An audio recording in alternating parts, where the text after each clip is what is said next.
Selamat datang kembali di channel Berbagi Cara, wahai para kaum colikiawan. Anyway, welcome back ya. Oke, pada video kali ini kita akan bongkar lagi alur cerita film dari Girl vs Gangster. Film ini telah rilis di tahun 2018, berkisah tentang tiga gadis yang aduhai. Mereka melakukan traveling lalu tak disangka harus berurusan dengan para gangster-gangster. Nah, bagaimana kisah selanjutnya guys? Yuk guys, kita kocok lagi alur ceritanya. Oke, sebelum mulai filmnya, kita kenalan dulu nih dengan tiga gadis mantan gua waktu SMA. Yang pertama bernama Jahe, lalu yang kedua bernama Shiwen, dan yang terakhir bernama Kimi. Tiga gadis ini sudah bersahabat sejak kecil dulu, dan film pun dimulai. Di awal cerita, terlihat Mbak Kimi yang lagi santui rebahan. Ia dikejutkan kedatangan seseorang yang menggetok pintunya. Ternyata Mbak Kimi ini kedatangan sahabat yang bernama Shiwen. Terlihat Shiwen sangat sedih dan menangis.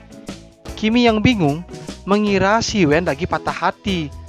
Tetapi ternyata Shiwen bersedih dikarenakan akan melakukan acara pernikahan, sehingga membuat Shiwen terharu. Lalu Kimi punya ide untuk melepas masa lajangnya. Mereka berencana untuk traveling ke suatu tempat.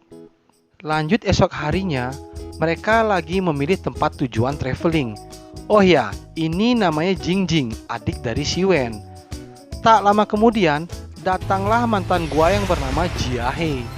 Terlihat Jahe ini tidak akrab dengan Kimi karena bersaing tentang kecantikan. Dan mereka pun semua menetapkan untuk berangkat ke Vietnam.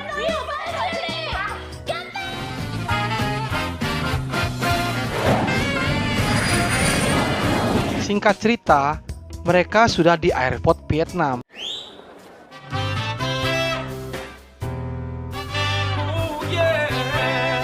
Kembali terlihat Kimi dengan Jahe saling sindir. Lalu saat akan naik ke mobil travel mereka, ada telepon masuk dari teman yang bernama Xiaomi. Xiaomi ini mengundang mereka ke tempat teman sutradaranya. Ya, hitung-hitung sambil cari jodoh. Lanjut cerita, mereka langsung on the way ke sana sambil menggunakan mobil Demoson. Mbak pengen tak anu wae.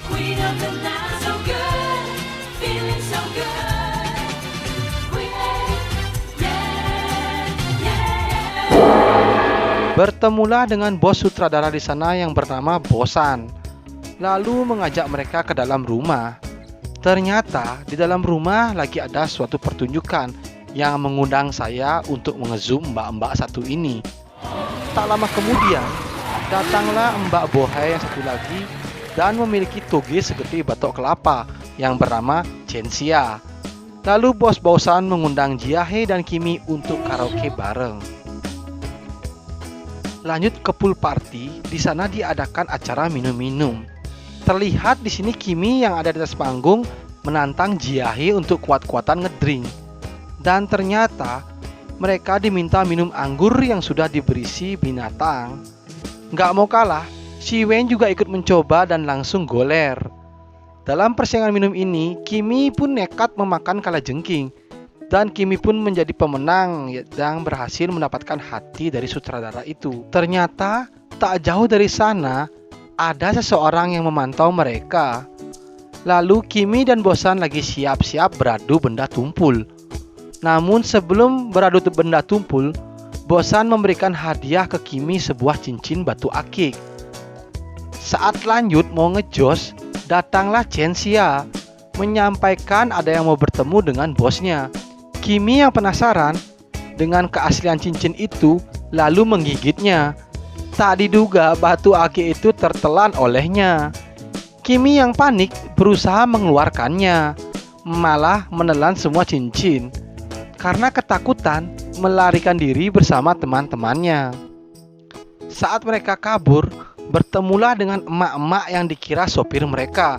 Namun ternyata mereka salah orang. Kimi dan DKK yang sudah mabuk berat, tak tahu sudah diangkut pergi jauh ke Kamboja. Lanjut esok harinya, ternyata mereka sudah berada di sebuah pantai. Terlihat mereka semua sudah ditelanjangi dan Jingjing pun sudah hilang.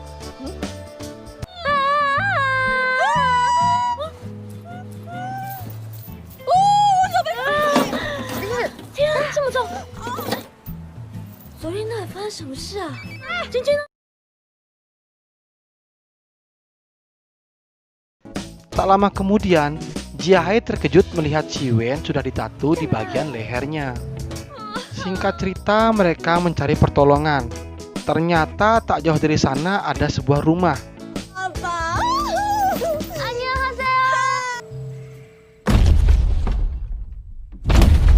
Tak lama kemudian, keluarlah seseorang yang mukanya mirip seperti Mike Tyson, yang bernama Dragon.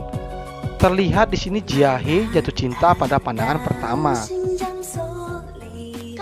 Nah, setelah gua ikut masuk ke dalam rumahnya dan gua searching, ternyata benar itu adalah Mike Tyson.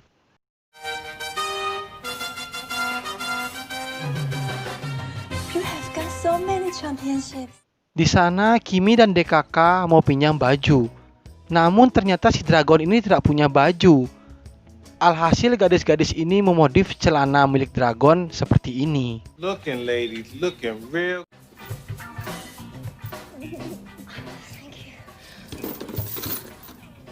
Lanjut cerita, saat Xiwen ngobrol-ngobrol dengan Dragon, Dragon melihat tato punya Xiwen. Dragon juga mengatakan bahwa tato itu dibuat oleh orang Vietnam. Lanjut, Dragon akan mengantarkan mereka ke sebuah stasiun kereta api.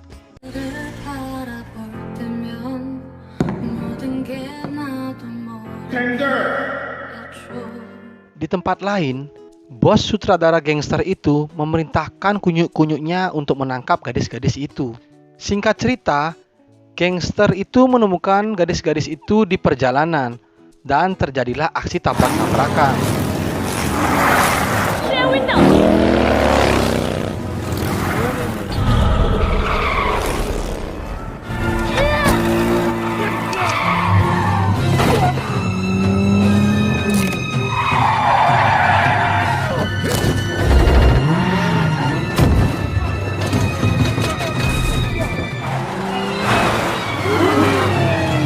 Dan lalu, karena terjebak macet, mereka lari keluar dan sampailah di sebuah dermaga. Di sana mereka menyamar sebagai pedagang. Tetapi diketahui dikarenakan ada anak kecil yang ingin berbelanja buah.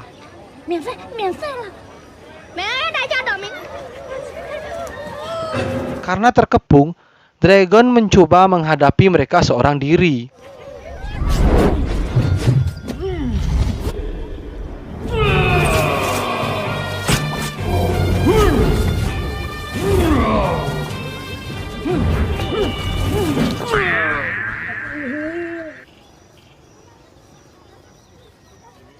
Dan lalu, datanglah Xiwen dan DKK membawa sebuah perahu. Dan terjadilah aksi kejar-kejaran.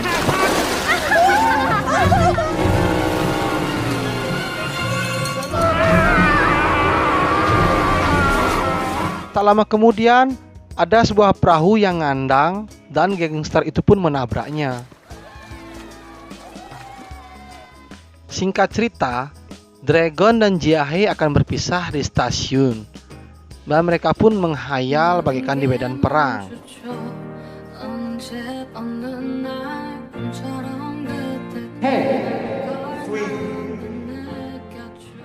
Lalu, saat di kereta api, ada telepon masuk dari seseorang yang misterius. Orang itu mengatakan bahwa di dalam kotak itu ada kunci gembok dan harus menghabiskan semua isi dari dalam kotak itu dalam waktu 24 jam. Dan saat dibuka, berisilah kotak itu setumpuk emas batangan. Singkat cerita, mereka langsung menghabiskan uang itu dengan cara membeli mobil mewah, makan mie ayam, dan menyumbangkan emas-emas itu ke sebuah gereja. Namun ternyata di gereja itu lagi ada pemakaman. Mereka yang bingung langsung pura-pura menjadi sahabat dari almarhum. Namun ternyata dari almarhum diminta mencium sahabatnya. Alhasil Xiwen yang mencoba mencipok malah muntah. Karena ketakutan, mereka langsung cus melarikan diri. Singkat cerita, Kimi dan DKK lagi shopping-shopping ke sebuah butik. Ternyata Xiwen lagi bersedih nih atas tato di lehernya. Lalu Kimi mencoba menghibur dan mengubah tato itu menjadi sebuah gambar seperti itu.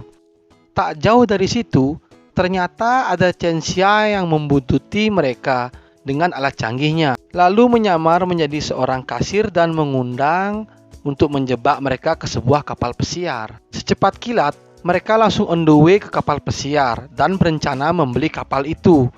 Sesampainya di sana, ternyata Chenxia and the gang sudah menunggu mereka. Lalu pertarungan pun tak bisa dielakkan.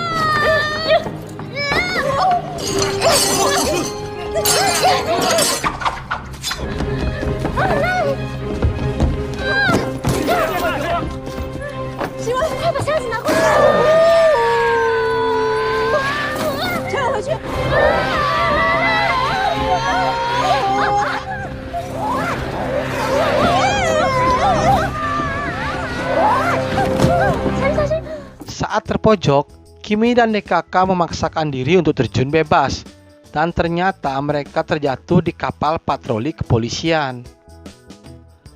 Lalu mereka pun digelandang ke Mapolres tempat. Ternyata foto mereka ada di polsek itu. Terlihat mereka semua kebingungan dan mengira menjadi buronan. Tak lama kemudian, datanglah Brigjen Kadir mengucapkan terima kasih karena telah membantu kepolisian menangkap seorang buronan. Namun Kimi yang bingung menanyakan di manakah mereka kemarin. Dan ternyata semalam mereka ada di tempat Mill Strip Club. Di sana mereka menanyakan apa saja yang terjadi.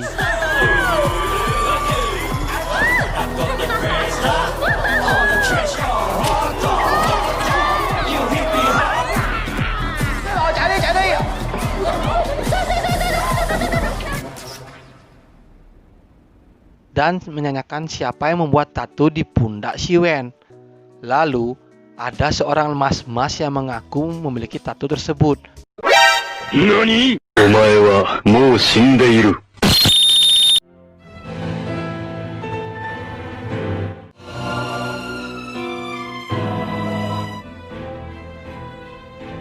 Dan Xiwen pun terjatuh pingsan karena melihat mas-mas itu.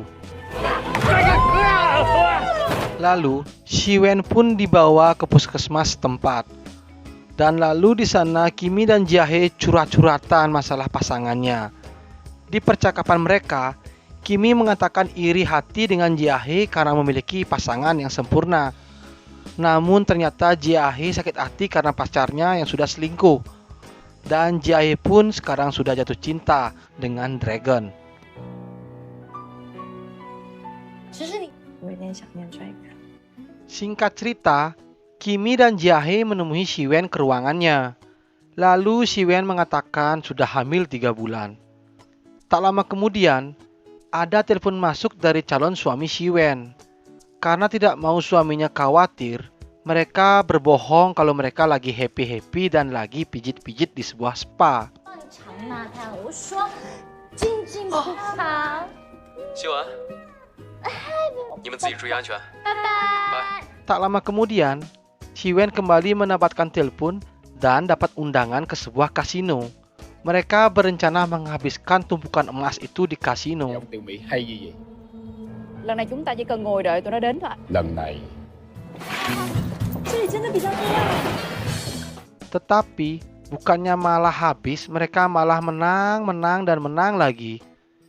Sampai pada akhirnya Xiwen dapat undangan bertanding dengan dewa judi. Kalau dilihat-lihat sih mirip sama Jackie Chan ini orang. Terlihat dewa judi itu memakan coklat. Nggak mau kalah, Xiwen juga ikut-ikutan makan coklat. Dan pertandingan pun dimulai.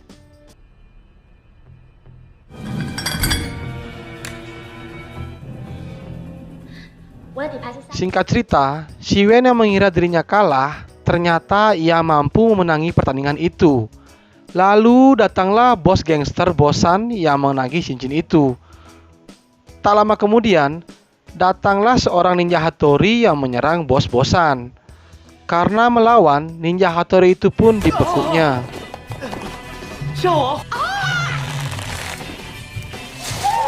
Usut punya usut, ninja Hattori itu adalah istri lama dari Bosan. Ternyata istri itu sudah sejak lama menghilang dan selalu mengintai Bosan.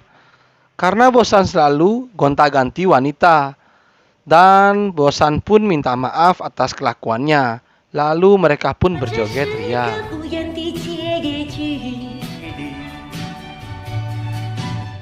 Lanjut cerita, bosan dan istrinya mengundang mereka makan malam di rumahnya. Lalu menjelaskan bahwa istrinya lah yang memberikan emas dalam peti dan menyekap jingjing. Nah, saat ngobrol-ngobrol, si Kimi terlihat sakit perut nih, ingin biol. Nah, saat itulah keluar cincin yang dulu tertelan oleh Kimi. Dan lalu Kimi mengembalikan cincin itu ke bosan, yang langsung dipakaikan ke jari istrinya. Penutup cerita, acara pernikahan Siwen sudah dipersiapkan. Dan kita dibawa flashback kembali ke film di awal. Mereka bertiga melompat dari atas gedung. 既然会以笑泯恩仇，转眼的事，我还想跟你们一起涂指甲油，会孤独。让我们顺着时光，最真的约定。而他结婚之前达成他的愿望。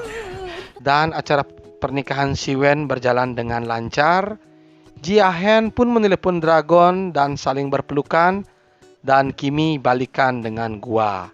Dan lalu film pun tamat.